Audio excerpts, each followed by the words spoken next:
તેઓ દક્ષિણેશ્વર મંદિરે પહોંચ્યા ત્યારે સૂર્યાસ્ત થયો હતો.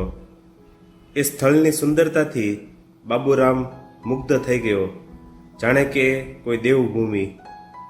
પછી તેઓ શ્રી રામકૃષ્ણના ઓરડામાં ગયા, પરંતુ ઓરડામાં કોઈ જ નહોતું.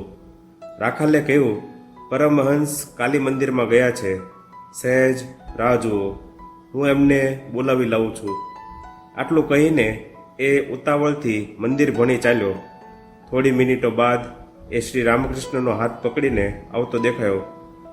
શ્રી રામકૃષ્ણ ભાવ અવસ્થામાં હતા, એટલે રાખાલ એમની અસ્થિર ચાલને સંભાળતો હતો, ખાડા ટેકરાવાળી જગ્યાની ચેતવણી આપતો હતો. ઓરડામાં જઈને શ્રી રામકૃષ્ણ નાની પાટ ઉપર બેસી ગયા અને પછી થોડા સમયમાં જ સ્વસ્થ બન્યા. નવા આવનાર વિશે એમણે પૂછ્યું, એટલે રામદયાળે બાબુરામનો પરિચય આપ્યો. એ બધી હકીકત જાણીને શ્રી રામકૃષ્ણ બોલ્યા, ઓહો, તું બલરામનો સગો છે?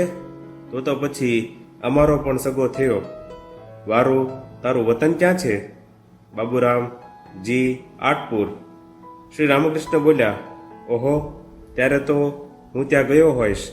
જ્યારે હું જામાપુકુરમાં રહેતો હતો ત્યારે અવારનવાર હું જતો આવતો.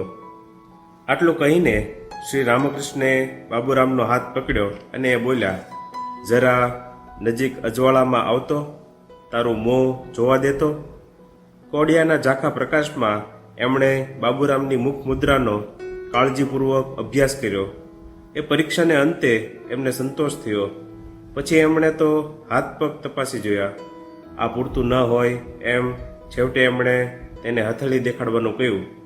જાણે વજન કરતા હોય એ રીતે એમણે તેની હથેળીને પોતાની હથેળી ઉપર ઝીલી જોઈ અને પછી એટલું જ કહ્યું, સરસ સરસ.